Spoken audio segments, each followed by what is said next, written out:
दोस्त, आज मैं एक ऐसे स्टूडेंट के बारे में बताने जा रहा हूँ जिसे सिर्फ और सिर्फ एक गलती की वजह से इसे जिंदगी भर पछताना पड़ा। दोस्त, इनके पिताजी बहुत ही गरीब किसान थे और ये दिन रात एक करके खेतों में काम करके घर को चलाया करते थे। लेकिन ये अपने बेटे को पढ़ा लिखा कर एक सरकारी नौकरी दिलाने का सपना पाल रहे थे। इसलिए इन्होंने अपने बेटे को 12th कंप्लीट होने के बाद से ही पटना में कंपटीशन की तैयारी करने के लिए भेज दिए थे और कंपटीशन के साथ साथ ही BA पार्ट 1 में इसका एडमिशन भी करवा दिए थे। ये लड़का भी अपने कैरियर को लेकर बहुत सीरियस था, लेकिन कुछ दिन तैयारी करने के बाद इसे पटना का हवा लग जाता है और लाल पीला हरा के चक्कर में फंस जाता है और टाइम वेस्ट करने लगता है। अब आप तो समझ ही गए होंगे कि मैं क्या कहना चाह रहा हूँ। ये लड़का दरअसल प्यार के चक्कर में पड़ गया था। और दोस्त, मैं क्या बताऊं, इसके बाद इसका पढ़ाई के प्रति सीरियसनेस लेजीनेस में बदल जाता है। इसे लगने लगा कि यार अभी तो मेरे पास बहुत समय है, अभी तो ग्रेजुएशन कंप्लीट होने में 3 साल बाकी है और मैं तैयारी तो 6 महीने में ही कर दूंगा, क्योंकि कोर्स 6 महीने का ही होता है।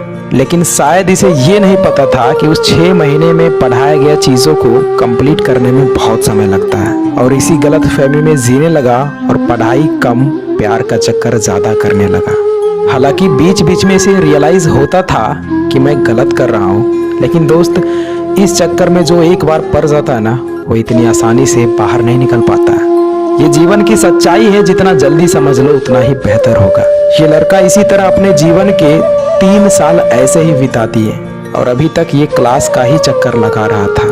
दोस्त, आप भले ही सच्चाई से कुछ दिन मुंह मोड़ लेते हो, लेकिन एक न एक दिन आपको जरूर समझ में आती है। लेकिन जब तक समझ में आती है तब तक बहुत लेट हो चुका होता है। ठीक उसी प्रकार जब इसके साथ में पढ़ने वाला एक दोस्त ग्रेजुएशन कंप्लीट होते ही SSC CGL एग्जाम को क्रैक कर लिया और वो सेटल हो गया, तब इसे रियलाइज हुआ कि मैं इन 3 सालों में क्या किया और इसे लगने लगा कि मैंने कितना गलत किया।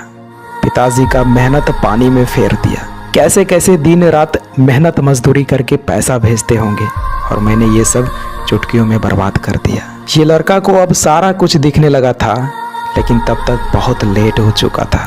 और दोस्त, इसी समय घर से कॉल आता है कि बेटा, माँ की आंखों का ऑपरेशन कराना है, लेकिन पैसे नहीं है क्योंकि सारा पैसा तो तेरा पढ़ाई में लगा दिया। बेटा, तुम्हारा सिलेक्शन कब हो रहा है? तो दोस्त, ये लड़का कुछ नहीं बोल पाया क्योंकि ये लड़का इन 3 सालों में पढ़ाई के अलावा सब कुछ किया था, सिर्फ पढ़ाई ही नहीं किया था। ये लड़का फ़ोन पर सिर्फ रोता रह गया और फिर बोला कि पिताजी, अभी कोई एग्ज़ाम नहीं निकला है। दरअसल मैं गलत रास्ते पे चला गया था, मैं भूल गया था कि मैं यहाँ क्या करने के लिए आया हूँ, मुझे माफ़ कर दीजिए पिताजी। दोस्त, इतना बात सुनकर इनके पिताजी शॉक्ड हो गए और सोचने लगे कि मैं क्या सोच रहा था और क्या पाया। मैं ये सोच रहा था कि अब दुख की घड़ी बहुत जल्द ही खत्म होगा, लेकिन सारा उम्मीद पे पानी फेर दिया। अरे मैंने तुम्हारे लिए क्या नहीं किया, अपना ज़मीन का 90% हिस्सा इन 3 सालों में बेच दिया, ये सोचकर कि मेरा बेटा शहर में अच्छे से पढ़ाई कर रहा होगा। लेकिन तुमने जो कर दिखाया ना, अब लग रहा है कि सारा सेक्रीफाइसेस व्यर्थ चला गया। अरे बेटा, सोचो उस माँ पे क्या बीतेगी जो माँ अपनी आंखों का ऑपरेशन नहीं करा रही थी, बोलती थी कि बेटा सेट हो जाएगा ना तो मैं ऑपरेशन करा लूँगी, और तुम बहुत अच्छा किया बेटा, बहुत अच्छा। दोस्त, अब इसके पास रोने के सिवा और कुछ नहीं बचा था और मजबूरन इसे प्राइवेट जॉब में 10,000 की नौकरी करना पड़ा और जो सपना इनके माँ बाप ने देखे थे वो केवल सपना ही रह गया। तो दोस्त, अगर आप भी ऐसी गलती कर रहे हो, आप भी पढ़ाई को प्रायोरिटी नहीं दे रहे हो, तो शायद आपका भी एक दिन यही हाल होगा। कड़वी है लेकिन बहुत सच है। इसलिए दोस्त, समय रहते खुद में सुधार कर लीजिए, क्योंकि समय के पास इतना वक्त नहीं है कि वो आपको दोबारा समय दे सके। तो दोस्त, ये स्टोरी मैं अभी के जनरेशन को देखते हुए तैयार किया है। आई होप इस स्टोरी से आप लोगों को बहुत मोटिवेशन मिला होगा। तो दोस्त, अब मिलते हैं किसी नेक्स्ट वीडियो में, तब तक के लिए जय हिंद, वंदे मातरम।